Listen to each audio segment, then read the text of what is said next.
is with all the gear? What kind of a situation do you think you're going to get into where you're going to need like one way to make fire, big lighter, and 6 backups?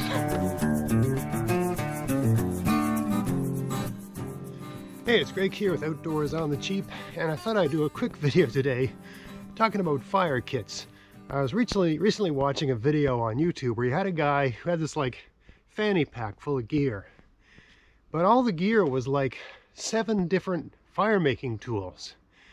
And I was thinking while I was watching this guy, he was walking you through how each one works. I mean, he had a ferro rod, he had a bic lighter, he had a pack of matches, yeah, and he had like fat wood, and he had some sort of chemical where you put the chemical together, that bursts into flame.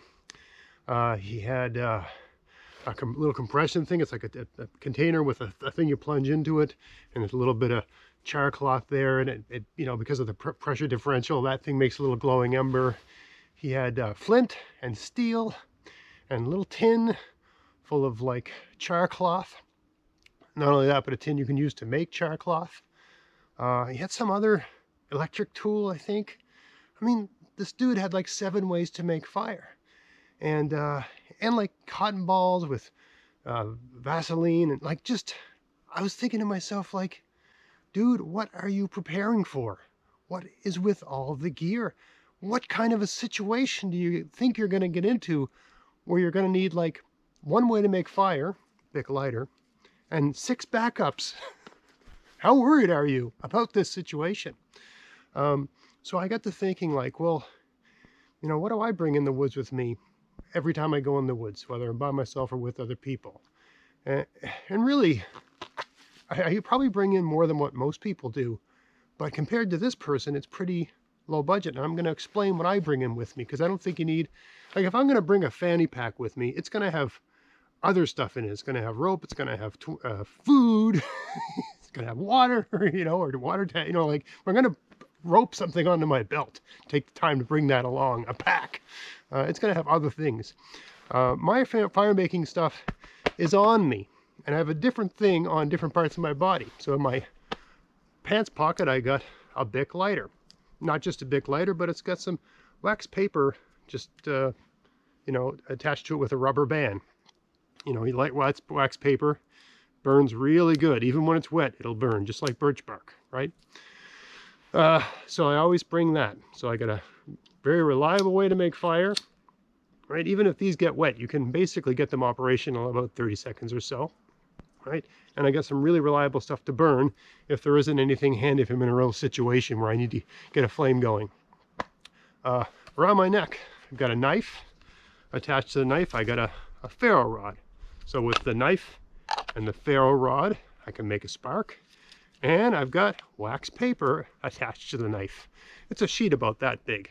You scuff that up with the, you just take the back of the blade, you scuff that up a little bit, and it lights no problem. And you got a flame going, you know, as long as you got some kindling and stuff like that, you can get a fire going, right? So I got another way to light a fire around my neck. As long as my head's attached to my body, I got fire right here, and a knife. And you're saying, well, what if you lose your knife? I got a backup knife. Okay, always in my other pocket. So right now, as long as I don't lose my pants and I don't lose my head, I have 2 ways to make a fire. I got a 3rd way to make fire. In the front breast pocket of my jacket, which is always buttoned up. Okay, so as long as I don't lose my shirt. Right now, I always wear some sort of jacket, regardless of the time of year. I always have some sort of, or I tend to have some sort of buttoned up shirt. Right, if it's the dead of winter, I've got a wool jacket with a button-up breast pocket. If it's spring, fall, I tend to wear this sort of, whatever this material is, linen, I think, or cotton. And then if it's the summer, I have like a very light shirt, still long sleeve because the flies are so bad, right? But I got matches in here in a plastic bag with another piece of wax paper. Lights really good. And it's always good to have matches with you, because if your hands are numb and they're not working well, it's hard to use a lighter. If your hands are numb, it's really hard to use a ferro rod. It's hard to use a bic lighter, but it's you can light a match. And when you're teaching children to light fires, they find the match the easiest. They find everything up from the match more difficult, because it requires more finer motor skills, which you lose when your hands are cold. Okay, so the 3 ways I have to make a fire. And with those 3 ways, I can make thousands of fires. Coupled with that, I have my knowledge of the ecology of the kinds of forests I tend to be in. It's not like I'm going all around the world getting dropped out of jets into different ecosystems. I live in Nova Scotia, Canada. I'm in the woods in Nova Scotia, Canada, not far from my house. So, you know, there's birch bark trees around. There's, you know, the main kind of thing, you know, the main resources you have are spruce trees, fir trees, and birch trees. Right? Those are basically what you tend to find kicking right. It's virtually in this part of the province. Other parts of the province, you might find some more poplars and stuff like that, and maybe some more pines. And poplars and pines exist here, but they're really rare, right? But basically, it's spruce trees, fir trees, birch trees, the odd maple. But for fire starting, really, the maple isn't that useful. It's using little twigs off of spruce trees, right? That tends to be your kindling. And the paper off of the birch tree tends to make a good both tinder and kindling. And there's a whole list of other things you can use too. And the other thing that's important is, instead of spending all of your time watching YouTube, being told what to buy, get out in the woods and learn to start fires in different conditions. Get out right after a heavy snow, try to light a fire. Get out right after a heavy rain, try to light a fire. Get out in the woods when it's windy, try to light a fire. Right. Go out in the woods when it's really cold and leave your gloves off for 5 minutes till your hands are really numb. Try to light a fire with numb hands, right? Stuff like that, right? Sleep overnight in the woods. Get up in the middle of the night. Try to light a fire, you know, sleep by a fire at night. Try to light a fire when you're half asleep, right? When you haven't got your wits about you. All that sort of stuff, right? It's learning how to perform the task, perform the skills associated with the task, and learning how to get the materials you need from the ecosystem around you. That's way more important than, you know, spending a bunch of money and spending a lot of time taking photographs of your fire kit and showing it to people on Facebook and stuff like that. That's not going to help you, right? Knowing how to start a fire under a range of conditions and understanding how to use all the materials in the ecosystem where you tend to be in the woods, that's the important skill. And as long as your head doesn't fall off, you don't lose your shirt, and you don't lose your pants, you should have, if you've got one thing in each of those, you should be okay. So a bit of a rant video, but I just think this madness, you know, you see some bushcrafty guy show you how to make char cloth, and I'm going to make char cloth, and I'm going to learn how to do this. And I was like, what situation are you going to be in where it's going to be that dire that you're thrown back 2 centuries to pre-matches, pre-lighters, pre-steel, you know, all that sort of stuff.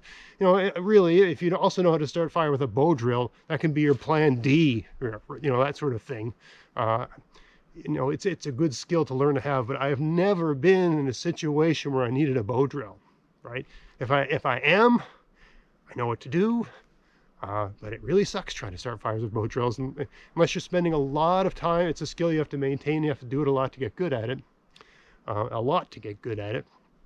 But I've never been in a situation where it was a necessity. Never. Because I always got 3 different ways to light a fire on me. It's just never a thing, right? So anyway, a bit of a ranty video, but just thought I'd float that out there because, I mean, I am not a wilderness survival instructor, and I don't really know what it takes to become one other than saying you are one, right? If you, having a channel that says survival something, right? That's all you need. I got no problem with people trying to make a buck and that sort of thing. It's you're not being straight with people, trying to convince people they need all this stuff. You don't need all this stuff. You need to learn how to make fires. That's the most important thing. And you need to have a few very reliable methods of doing it on you, and in such a way that you're not going to lose them all. I mean, if they're all in a little pack and you take the pack off and you leave it somewhere, you got nothing. You know, when I get up, all I got to do is, you know, sort of do a quick, okay, I got everything. I know I got everything, right? Got that, I got that, and I got that. It's all on me. I got it. I can even feel if it's not there, right? To me, I like a system like that. It's tactile. I can feel it. Anyway, starting to ramble here, so I think I'll bring the video to a close. I hope you found that interesting. If you did, please like, share, subscribe. And until next time, enjoy the outdoors on the cheap. Thanks for watching.